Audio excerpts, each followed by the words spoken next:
Well, everybody got quiet, so I figured it was time for me to get up here and say something. It's good to see everybody here. We've got Michael Clark with us. Of course, we've been talking about the meeting for a little bit. This morning in class, he's going to give us an update on the Memphis School of Preaching. And then starting worship, we're going to then have lessons over the 7 churches of Asia. And I hope those of you who can come to the classes during the day at 10 o'clock because we're going to talk about the Christian's outlook on suffering. Did someone say something? I thought I heard someone say something. Oh, okay. Michael, I've known Michael for quite a while. I met him first when he's probably about 15 years old. I'm just because I know people have already asked how old Michael is in comparison to me. I think about 9 years older than Michael, and so whenever I went to Memphis, his dad had just started preaching at the school, and so I was over there with Brother Clark, and I got to see Michael a little bit. I was there when they started Foundations. I was not a part of Foundations, but I did see everybody going around. And since then, Michael has worked with GBN, has graduated from the Memphis School of Preaching, and has for 5 years worked at Somerville, about that, in Oakland, Tennessee, which is about 45 minutes or so outside of Memphis. And he is, I know he's done a good work over there.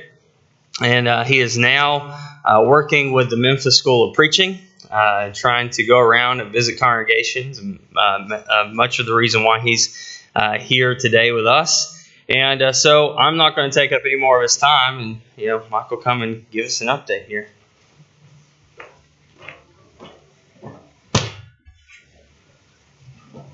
He might be 9 years older, but I'm more mature. And so I love Matt and his family a lot. Matt and I are cut-ups, and so anytime we're together, we basically just spend most of the time messing with the other person. And to tell you this, if you don't know, I went into my office after, I believe, the lectureship at MSOP this past year, and my wife was filming me, and I really didn't understand why she was doing that until I began to look around and notice that Matt had taken pictures with my family as me, and had then put them all in my office for me to see. And so I have pictures all over of him with my father-in-law working on my truck, with my mom, with my dad. And so those pictures are now in my office at the school. And when people come in, they'll look at them, what is this about? You just have to know it.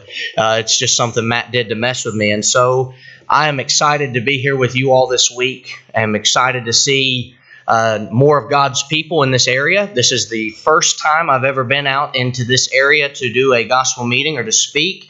I'm excited about it because I'm a big Steelers fan. And so this is a pretty good area for me to be in already as I'm driving around and seeing all of the Steelers stuff in people's yards. I told Matt that we could probably make the game tomorrow night if I preach really quick, but I don't think that'll work out. So, but I'm excited to be here with you all and to talk about the Memphis School of Preaching, where I'm working now.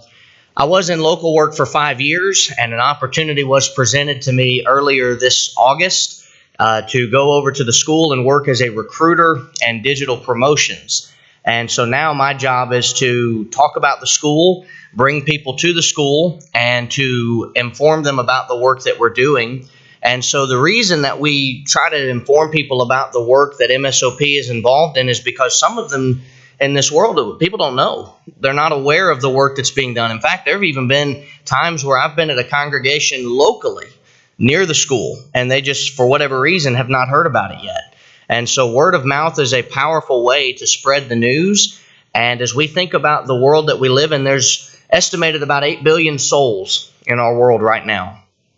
And all of them need the gospel. Every single one of them need to be able to know where they need to look to find salvation. And so the Memphis School of Preaching seeks to showcase that message of God wanting all to be saved. You might remember in 2 Peter 3 and verse 9, the Bible says that God does not desire that anyone should perish. And so our mission is to teach preachers on how to show that message to their communities. And we want them to know that God wants everyone to be saved. It was one of the reasons why we're told in John 3:16 that God sent His Son, because He loved the world enough to give them hope of redemption and the opportunity to access that redemption. The school itself tells us that the Bible is the only way to find eternal life. But that's not just the school, that's the Bible itself. We just seek to promote what the Bible says about salvation, the church, and any other matter that is doctrinal. And so we want to point out to people that there is no other way to make it to heaven except through Jesus. That's what He said in John 14 and verse 6, that no one makes it to the Father except through Him. And so we have an importance to show our students that are at the school how to tell people about the only way to make it to heaven. There is really no cost too high to work in something like this. Some people might have a more of a financial mind, and they might say, well, how much does it cost, and is it worth that investment? But I'm told in Matthew chapter 16 and verse 26 that one soul's worth the whole world. And so if a gospel preacher goes through a 2-year program, he spends his whole life preaching the gospel, and in some 50-odd years or plus of preaching, he only gets one person to become a Christian, that's still a worthwhile investment. It still means that all of their hard work and all of the labor that went involved to help them train to become a preacher, to learn how to teach the gospel, was still successful, and the chances are that they're not just going to reach one person, that they're going to reach countless people. I think if you were to look back on your own congregation's history, or people that you know maybe in other congregations too, you would find that some of the stories on how people became a Christian and learned about the Bible is very interesting. When I was working in Somerville, we had a deacon who's still serving there now, but this deacon became a Christian when there was a door knocking happening where one of the elders had lived down the road from him and was unaware that he lived there, and he said, I want to study the Bible. And the moment that they knocked on the door, it was the first words out of his mouth. And so they sat down, they had a study, he became a Christian, and some few years later he became a deacon in the Lord's church and has been serving there ever since. And you think about the impact that's made by knowing the truth and how to teach people about it.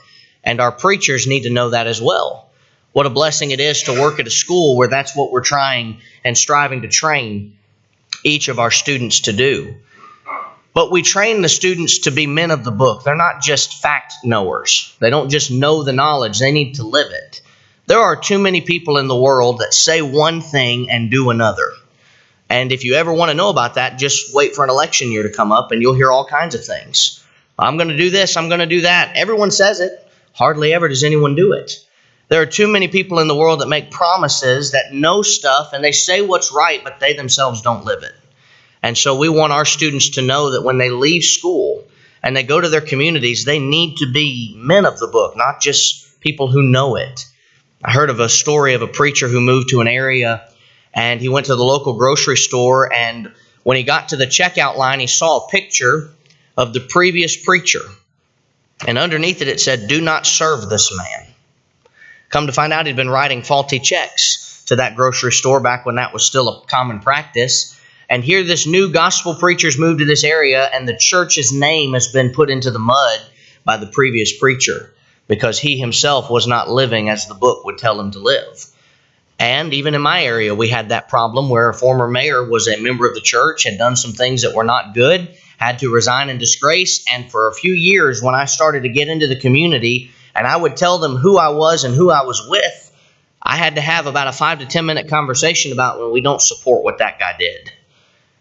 And if we're not careful, and if our students are not careful, they can go to a community and do more damage by not being men of the book. We seek to teach them that they have to do exactly what 2 Timothy 2 and verse 2 says, to commit the things that they've learned to faithful men, going on to be able to teach others also. And so they must take what they learned during those 2 years and commit them to the community where they go to work. As we think about proclaiming the truth, I want to give you the facts and the future of the Memphis School of Preaching.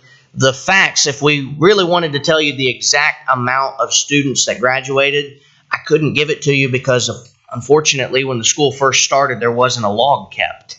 I don't think anyone thought about this going to where it is now, but we do know that over 1,200 plus men have been trained in preaching the gospel and have graduated from the Memphis School of Preaching and have gone on to different places in the country. Brother Matt is one that we have on that list, is one that has gone and learned through the Memphis School of Preaching. I myself went in 2015 to 2017. We have 25 students right now that, Lord willing, next June and then the following June, we'll be able to go out into the world and preach the gospel. And it's just such a blessing to have these people, proclaimers of truth now, because of generous congregations and individuals that are supporting the work there and trying to help us push the gospel further. You see the world, right? And how messed up it is. It's getting worse. It's not getting better. And evidently, the problem becomes more evident when we look at some of the churches in our world too. In some cases, unfortunately, churches don't hold that standard that they're supposed to hold. We're going to study about churches this week that have that very problem. This isn't an American problem. This is just a sin problem. And this happens anywhere you look. The 7 churches of Asia, not all of them were faithful. Not all of them ended up being good congregations at the end, and many of them died even and are no longer in existence because they did not hold fast to what the Bible says, hold fast to the truth, and their congregation went the way of the earth. And we see in our own country similar problems happening today. Churches closing their doors, people leaving the church and going to other places. And we need sound men to preach the gospel. The school is in its 56th year. It started in 1966, and it's under the oversight of the Forest Hill Eldership in Forest Hill, at the Forest Hill Church of Christ in Memphis, Tennessee. And they are very invested in this work. They donate from the local contribution, $500,000 a year to make this school function to the best of their ability. And even after all of that, there are still needs that are happening, and therefore the support of the school is very helpful. But the congregation that oversees it has dumped as much money as possible from their own contribution every week into the school, to make sure that it works. And so you can tell that they are invested in preacher training. They have not wavered from that, and they're not going to anytime soon. They want as many men to go out and preach the gospel as they can. As far as the courses that are studied at school, you can expect, obviously, we study the Bible. I mean, that's a pretty given. And so we seek to give all 66 books of the Bible. Some years we don't get to cover them as in-depth as possible because of other things. I know that Brother Cates, for years, struggled to get through the book of Job. I don't know if you had a problem with that when you were in school, but our class did not get to finish many other books in that we had an overview of them because we studied so much of Job and couldn't get finished with it. But for the first time, he came up to me the other day and said, we're going to finish all the books. We finished every single one of them. And so we try to do verse by verse as best as we can, but sometimes that's not going to be possible. There are also other classes that are studied, denominational doctrine classes, faith evidential, GBI, General Biblical Introduction, classes that seek to show the truth of the Bible being from God and giving these students the opportunity to show that information to other people when they study with them. I've told people over those last few years, I've tried to inform them that if you're studying with an atheist, one of the worst things you can do is just quote Scripture to them all day because they don't believe it anyway. So you have to be able to prove that the Bible is from God, and then the scriptures that you want to quote will have some weight to them. But if I don't believe it, you can say it all day long. It doesn't necessarily mean I'm going to believe in change. But if you can prove to me that the Bible is from God, then I have to listen to what you're quoting because I know that it actually matters. But for so many of our students, if they go out into the community and they talk with an atheist, they'll be able to answer a lot of their questions because of the classes that we study in addition to the Bible. We study geography, we study debate, we study on how to be a preacher. And so you have as many classes as possible. In fact, it's over 2,960 hours that you clock in 2 years while you're going through the school. And so you can imagine that's a full-time work. It's over 60 hours a week.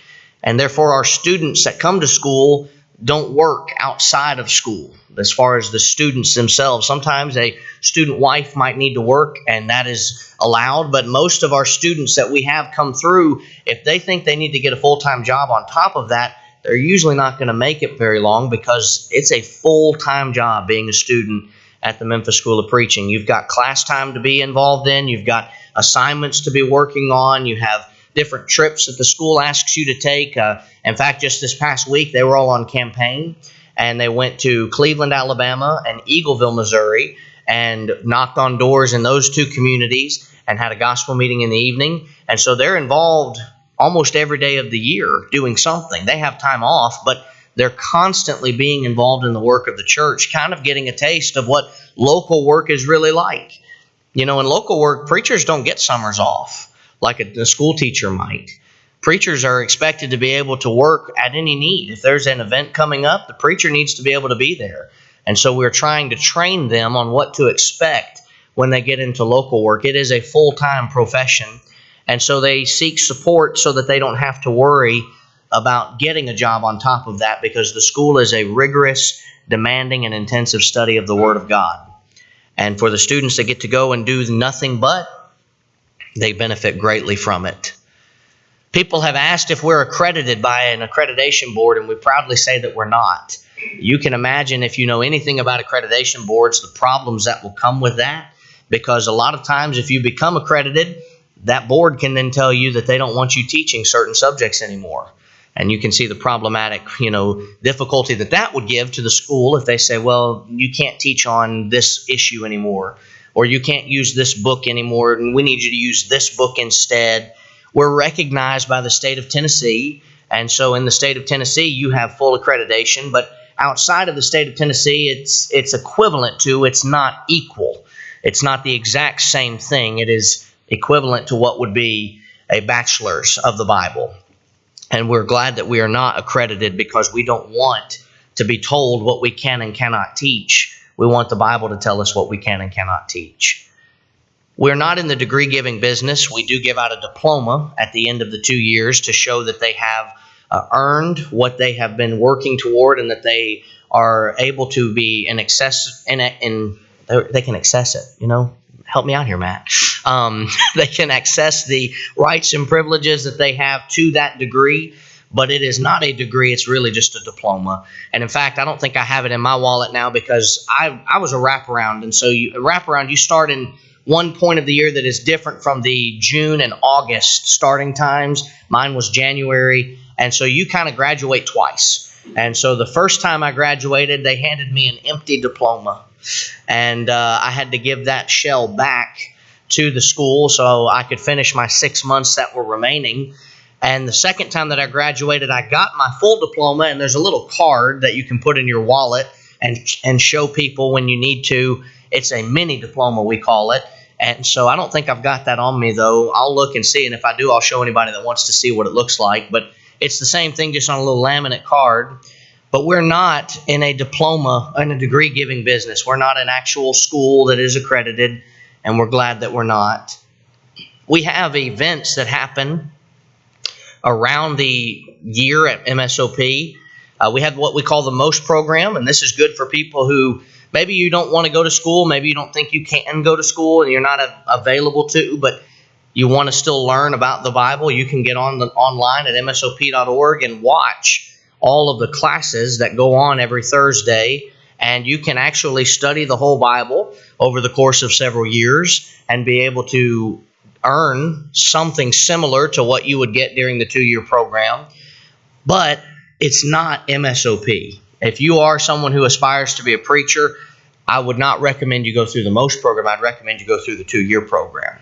And so it would be good for extracurricular learning of the Bible, but it's not what's designed to help you become a gospel preacher like the 2-year program is. This is continued education that we can give to people, and we have several that take classes at their leisure. You know, the classes don't expire, and so we have one man recently just get a job out of state, no longer going to be able to drive to the classes on Thursdays to attend in person, and he said that I'm going to have to take some time off so that I can go and get settled into this new work, and then I'll resume online at some point. And there's no issue with that. When he's ready to do that, his credits that have been earned to that point will be waiting for him with the next class that he's supposed to be taking. There's a World Missions Program. This is the first time we have not had any students in the World Missions Program because we just didn't have anybody that wanted to be a missionary in the last class. But it's a extra year. It's really what we have started to call the 3rd year program now. Most program used to be the 3rd year, but now we have this missions program. And if you went through the 2-year program and then you decided that, hey, I want to be a missionary, I'd like to go out of the country and preach the gospel to different places, you will be able to enroll into that 3rd year. And during that year, you learn about the area that you want to go to. We have some individuals that go as far as they take classes on the language so that they can try to become as fluent as possible in the language. We had one student years ago that studied Chinese, and he was learning Chinese in his last year because he knew he was going to go to China to do mission work. And so we have people that do that. We have the opportunity for them to do research on the area so that they can become aware of the culture, become aware of maybe the political climate, whether or not the gospel is easy to spread over there. You know, China is not an easy place to preach the gospel. And so there's these informational classes that are taking place to help be able give that student the opportunity to know exactly what they're going into before they hit the mission field. And so when we have a student that wants to go through that program, they are very well equipped. The ones that we've put through are doing excellent jobs in their mission fields because of this extra year that we have. There's special events that happen throughout the year. There's a lectureship. That was in May this year, but it's usually the last week of March. And it is going to be on the theme of timeless truth next March in 2022. And so we're going to look at truths throughout the Bible that we can give that are timeless, ways that we can help. And our current culture that says that truth is whatever I feel like, it's my truth, it's what I think is right, we seek to see what the Bible says is right. And so that lectureship will be in March of next year. There's special courses and seminars. We just had 2 seminars, one on the preacher and his health and the preacher and his finances. And so we try to help the students as best as we can to know how to handle their finances. You know, there are some churches that are so small that they can't do much more except a small stipend. And so for a preacher to go there, he might have to be what we sometimes call a tent maker. And he might need to also work outside of the congregation. Well, he needs to be aware that you may not have a retirement plan. And how can you do that? And so, preacher and his finances. We had my cousin Caleb Sams, who works for Thrivent, a financial company, come in and help the students learn on how to invest, on how to save, and make a plan, because you don't know what's going to happen. And you don't want to wake up one day when you're in your 70s and maybe you can't preach anymore because of your health and you're not prepared because you haven't saved up. And so what a blessing that seminar was. A lot of the students were asking very good questions during that one. And also the preacher and his health. And as I talk about that one, we had Evan Manning, who is the youth minister at Forest Hill, do that seminar. He used to be a full-time physical trainer. And in fact, right now, the school is putting its finishing touches into one of the apartments that we have to make a gym available to the students now so that they don't have to pay for a gym membership. They can simply go to the apartment and scan a card and get in, and they can exercise there without having to pay or go anywhere for a gym membership. And a lot of the students are very excited and very interested to see that when it's done. And Brother Evan Manning has been heavily involved in that work because of his past work as a physical trainer. And what he was describing to me, I wish he were here, I'd just let him come up and tell you about it. What he was describing to me is like a full-service gym. in one of these apartments that we have, and that they have made very good usage of the space that's been given to them so that our students can have a place to exercise. We have Foundations, which Brother Matt mentioned. It's the preacher training camp. When it started back in 2008, there were 30 young men that were enrolled, and 27 were able to make it to camp that year. Before the pandemic in 2019, we had almost 200. And so we have grown in that camp over several years. And in fact, I believe this last year we had about 150 this past summer that were in Foundations camp, that we have boys and girls ages 13 to 19. And we have had several young men come to the Memphis School of Preaching as a result of Foundations. In fact, right now, of the 25 students that we have, 7 of them are from Foundations. And one of them made the determination to come to school after camp ended. He decided, hey, I want to be a preacher. Now, MSOP is not Foundations, because Foundations is a lot more of a kind of a look into what it is somewhat like. MSOP is, like I said, way more intensive. And all of these students that go through Foundations and the school, they say that. But we're blessed to be able to show that several of them, every one of them that have come through and finished the 2-year program, have finished the 2-year program, and in many cases are still out in preaching. Some of them went just for the knowledge, which is fine. But we have so many of these young men go through the camp, and then they go out and they preach the gospel. And so the camp is a success, even if it no longer happens ever again, because of what it has been able to accomplish to this point. And thankfully, it's not going to be shutting down anytime soon. We're blessed to be able to have the facility of MSOP and Forest Hill to be able to show these young people that there can be a way to be a Christian even in our current world. Now, the cost to attend is no tuition or fees. We don't have a federal loan or any type of that process. You can, if you want to apply for a VA approval, you can do that if you're eligible for that. But the school does not get that money. The person who applies and is approved gets that. We're not in the loan business at the Memphis School of Preaching.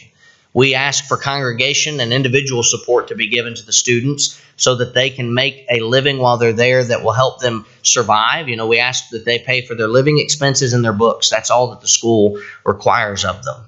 And we're blessed that all of the students that go through the school have full-time support from congregations and individuals. In fact, even to the point where we've had people during the pandemic, not as much of an enrollment amount as we normally would. We've had congregations calling us all the time saying, we want students to support. Can you give us some students that we can support? And so it's a blessing for these students. I can attest to that, having gone through the 2-year programs. I'm sure Matt would too. To know that you're covered while you're studying for 2 years is helpful. To know that you don't have to worry about things is helpful. And even when something goes wrong, as sometimes congregations go through hardship and they're no longer able to support, the Lord always finds a way to take care of you. I remember when we were in school, one congregation had a very serious financial crisis hit them. They were no longer able to help us as much, and so they had to rescind the support that they were giving. And I was a little bit concerned about that. Within an hour, some other congregation had called in and asked for students to support and was able to pick up all of the students that other congregation was no longer able to keep. And so the Lord is taking care of the students for sure, and these congregations are helping them with their financial burdens that they have while they're in school. And that's both the faculty of the school, the facilities of the school. All of that is done off of support. All of that is done off of the operational expenses that are paid for by the school, is done by a congregation and individual support, as well as the students getting to go through the program. The faculty of the Memphis School of Preaching, as we kind of shift to the future here, has over 400 plus years of Bible experience in ministry. And every year in the 2-year program, when you're about to graduate, you have a day where all of the faculty that are present that day, they go into the 2nd-year classroom or the most program room, wherever they might be, and the 2nd-year students can just ask them questions. And I remember hearing throughout the 2 years about some of the stories that had happened to these preachers, and I thought that they just had bad luck. There's no way that will happen to me. And then it did. And I thought, I'm going to have to call them because they experienced this and they'll be able to help me get through it. And throughout the 2-year program, any question a student has, it's very easy for an instructor to be able to answer because they've probably experienced it themselves, or they at least have biblical knowledge about how they would think would be the wisest way to handle it based on what the scriptures teach. And so it's a blessing to have the faculty there, as they know so much about the Bible because they've spent so much of their lives studying it. We have faculty members that have been proficient in writing. We have a few different writers now on the staff at MSOP. You've got Brother Tom Waycaster, who's written many commentaries on books of the Bible. We have Brother Alan Webster, who you might know, who's written many tracts in the church and has been involved in writing a few books, not as many, but he writes more of the tracts in House to House, Heart to Heart. He's now working part-time at the Memphis School of Preaching as one of the teachers. And so you have the writing department pretty well sewn up. We have very good individuals that go out and travel all over the place preaching and teaching. Brother Dan Cates and Bobby Liddell and my dad, B.J. Clark. We've got all of these individuals going all over preaching the gospel. And these are the men that our students get to sit at the feet of every week and learn more about the Bible. And so we are blessed to have these individuals working at the school and giving the knowledge that they've learned over several years and committing it to these young men that are going through the school. At the school, we have a 20-acre campus, and there are 4 apartment buildings that cost about $32,000 a month to upkeep. And these apartments are 32 units, and you can house 32 couples or 96 single students. Now, if we did 96 single students, we'd run out of room in the classroom for them, but that's what we have the capability to house. And from time to time, we have a general mix of the two. We have a little bit more single students right now, but a lot of times our single students end up being married students by the time they graduate. I don't know how that works. We're an all-male school, but they find people when they go out and travel and they meet the love of their lives, and then they become married to one another, and then now their wife's in the 2-year program going through the wives program that we have, which is a very excellent program that teaches them on how to handle the things that the preacher's wife would most of the time be able to help with. Bible class training, visual aids, the odds and ends of things that the preacher himself may not be able to handle or doesn't know much about that the wife will be able to do. That's what they learn during the 2 years while they're in school, and they help heavily with the lectureship, providing visual aids for the young children that come, and they provide the child care while that's going on. But the apartments have been such a help because they are right on campus. And so when you go through the 2-year program, you can look right at the library and you can look right at the school building, and it's like a 2 or 3 minute walk to both. And you think about how much of an ease that is for our students to not have to drive and worry about traffic or anything like that. They can get up in the morning, get dressed, walk right to school. They can walk right back. Now, you know what snow looks like probably a whole lot more than we do because we're in Memphis, Tennessee, and the snow that we got back in February this year is the biggest snow we've had in almost a couple decades. And so we don't have snow that much, but Brother Bland, one of our instructors there and the associate director, he does say that the apartments are on a slight incline and the school and the library are on a slight incline. And so when it does snow, our students can say that they walk to school in the snow uphill both ways. And they can be able to brag about that. That happens rarely, but a lot of our students back in February, they really have something to brag about because they couldn't get out of their apartments for a couple of days. The snow was so bad. And so it's such a blessing to have those apartments on campus to be able to help our students have one less thing to worry about. And the rent is so much cheaper than it would be anywhere else that you go. You don't have to worry about a mortgage. You don't have to pay $2,000 or more for an apartment. You can have a 3-bedroom apartment if you're a couple, or you can have 3 students in an apartment and be able to have a place to live while you're in school that is so much cheaper than anywhere else. We're currently trying to put a gate around the apartments, not because we're in a bad area. I know Memphis has a connotation of being a bad area, but really we're in Germantown, which is a much safer and nicer area. We've joked that you're not going to change the name of the school to the Germantown School of Preaching because it's been Memphis for so many years. After Knight Arnold moved to the Memphis area, they've just decided to call it the Memphis School of Preaching for so long, but we're not in an unsafe area. However, we do want our students to feel even more safe as possible, and so we're trying to put a gate in to help the students be able to have key card access, and no one can just go over to the apartments that wants to, and that's going to cost about $75,000, which is what they're currently working toward to help our students feel even more safe and we're moving in the right direction on that. But if anyone knows of someone that would like to help with that, I'd be happy to talk to you, because we want our students to have the safest possible environment while they're there. There's a studio on campus where the students learn how to podcast. They learn how to do television work. They learn how to handle live feeds. I think the pandemic taught a lot of us in our country that you need to know how to do this stuff. And so many churches did not have that equipment already purchased, and now they do have that equipment. And so on social media, it's a wonderful thing on Sunday mornings to kind of scroll through and see how many churches are going live now. And you can have all of that to be able to go and study and listen and watch. I was in Hot Springs, Arkansas last weekend, and someone came up to me and said, I saw the report you did on the Memphis School of Preaching in the Mount Pleasant area in Tennessee, and I heard your lesson. I really enjoyed it. And I had no idea he saw it, but he saw it because this church live feeds their services now. And so our preachers that are going into the communities that they're going to be working in, we're trying to train them in how to handle this stuff to where when a problem comes up, if there is no one tech savvy at their congregation, they would have a general idea and be able to help. And so the studio has thousands of dollars of equipment that is utilized. All of the live programs that are done at the school, like the seminars and the lectureships and the World Evangelism Seminar that we do in October, all of that is operated from inside that studio.